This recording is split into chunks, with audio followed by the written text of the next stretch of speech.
Senior Congress leader and Member of Parliament of the Congress Party, Dr. Shashi Tharoor, is joining us live. Dr. Tharoor, thank you for your time for NDTV. As a career diplomat, Dr. Tharoor, with the world taking positions on the Israel-Hamas war, some are standing with the Palestinians, some with Israelis, how do you view India's stand?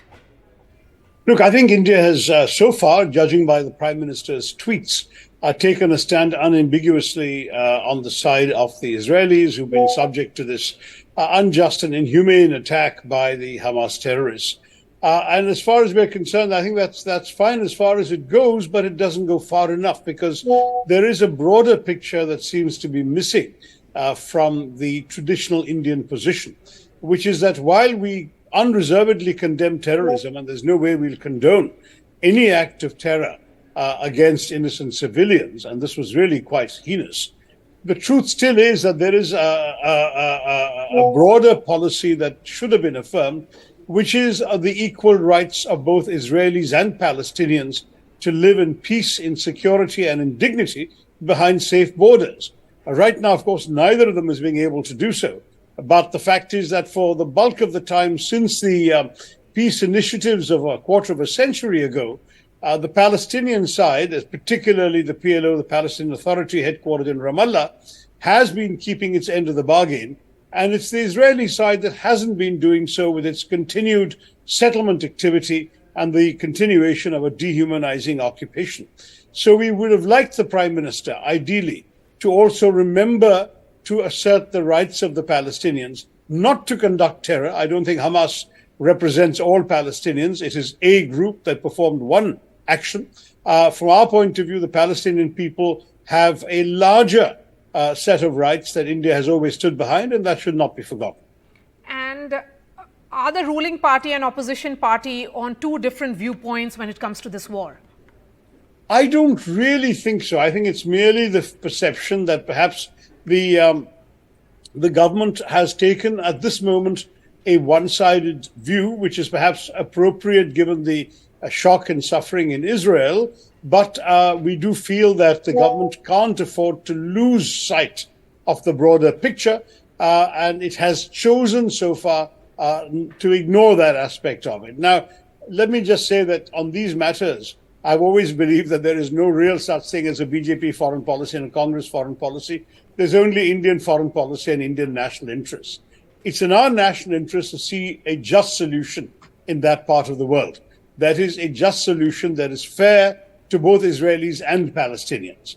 And that has clearly been India's stand throughout. We are one of the very few countries in the world to actually have an embassy in both Tel Aviv and Ramallah. We have two separate embassies, one to the Palestinian Authority, even though it's not a full-fledged state, and one to the Israeli government.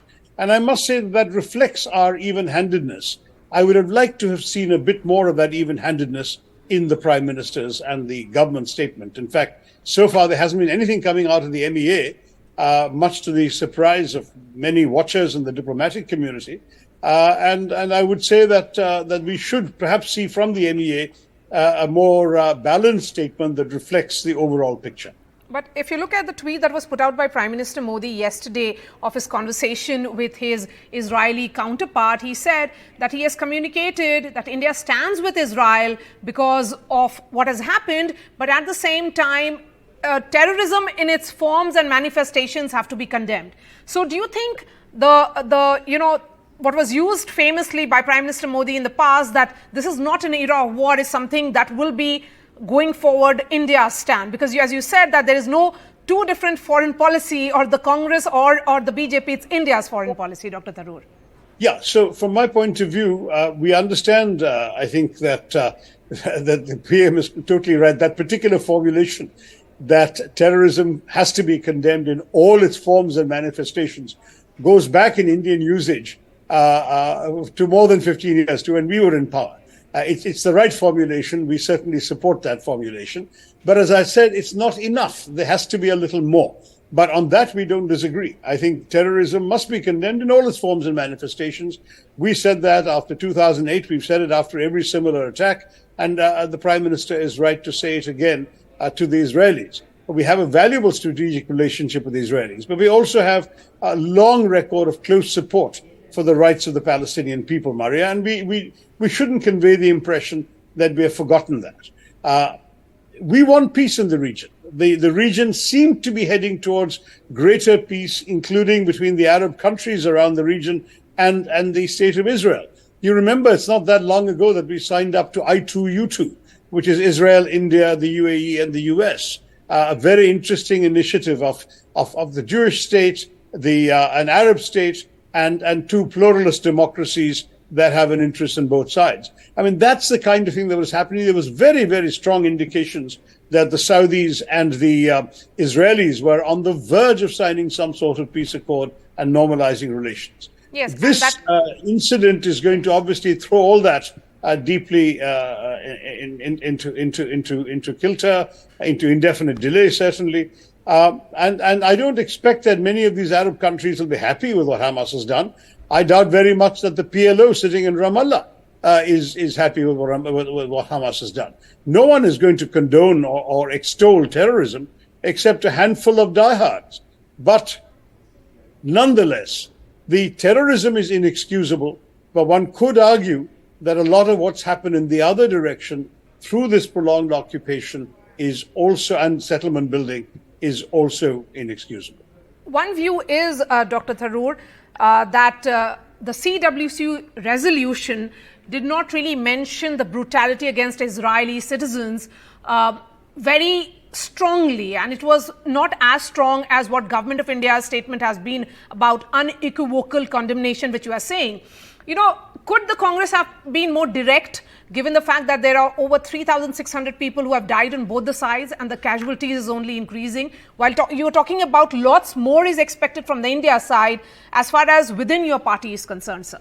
Yeah, sure, Maria, but the fact is that, you know, we are really painting a picture of a sort of work in progress, of a moving train, if you like. There was a statement by the Congress 2 days before that, which was perfectly balanced. Then in the working committee resolution, which was overwhelmingly focused on domestic matters, particularly on the socioeconomic caste census, that was where the entire emphasis of the CWC was. This was, to put it very bluntly, an incidental issue. There would be other opportunities for the Congress to issue a more detailed statement, I have no doubt.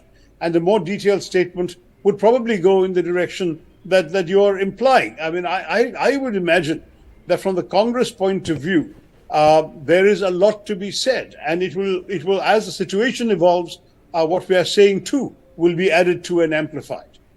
What about Ramesh Chennithala saying that the Congress has not really stuck to its traditional stand of endorsing Palestine in its statement? Look, I mean, I don't know what Ramesh has said outside, but certainly I can't speak about anything that took place behind closed doors in a confidential meeting. All I will say is that we are a democratic party. Lots of views are expressed on various aspects of this issue freely and frankly, and that's to the credit of the party. But at the end of the day, what emerges officially from the party is the party stand. I mean, I'm not even a party spokesman. I speak to you as an individual, as a Congress MP, and as a former minister. But I can tell you that for the most part, there would be broad consensus that India's traditional stand of supporting justice for both sides and for an eventual solution that sees the two states living side by side behind safe and secure and defensible borders, that is going to be very, very much reiterated in the course of the Congress's various statements. So are you of the opinion that there, you know, because you said that Congress is a democratic party and hence differing opinions is something which is the beauty of this political party as well. So eventually it will be on having all leaders on the same plane? Yeah. And even on this issue, I mean, you know, I don't think that any of the disagreements are fundamental. I think that many of us feel strongly that terrorism cannot be condoned, and I'm certainly one of them. Many of us feel equally strongly that we should not abandon the Palestinians, and certainly one or two people may have indicated outside the meeting that that was the stand that they took. But on the whole, the broad picture on which we all converge is the rights of both Israelis and Palestinians to live in peace and dignity, and of course in conditions of security, which at the moment neither side is enjoying, and that's why we would all be wanting to see peace return to the region. Dr. Tharoor, that brings me to my last question. As someone who has served at the United Nations, you understand the dynamics which is changing between various countries. And in these circumstances, who will really emerge as the peacemaker? Look at what UN Secretary General said recently, that the 2 hospitals which have been bombed in Gaza were run by the UN. Yeah, I mean, the UN still remains the most appropriate peacemaker, no doubt about it. But I'm sure a lot of the other countries that have in the past been involved in peacemaking must be paying close attention. Norway is an example. They were very active. The Oslo Accords took place in Norway. I mean, let's face it, it's probably premature right now to talk in terms of a comprehensive peace. But there are a number of elements that have already been internationally supported and agreed, including the 2-state solution formula. And in those circumstances, the outline of what it would take to bring about peace is fairly clear. Right now, Israel is understandably in a vengeful mood, but some of its actions are truly bordering on inhumane as well. The cutting off of food, fuel, water, and supplies to Gaza essentially is hurting large numbers of innocent civilians. The bombing of the hospitals, as you rightly point out, is something that is not permitted under the Geneva Conventions of Warfare. So it's not as if it's all black and white. There's only one set of good guys and one set of bad guys. Some of the good guys are doing bad things, and some of the broader picture we have to look at makes the prolongation of the war cruel to human beings, innocent civilians, women and children everywhere. All right, Dr. Shashi Tharoor, always a pleasure to speak to you. Thank you so much for your time, and thank you for sharing your thoughts with NDTV.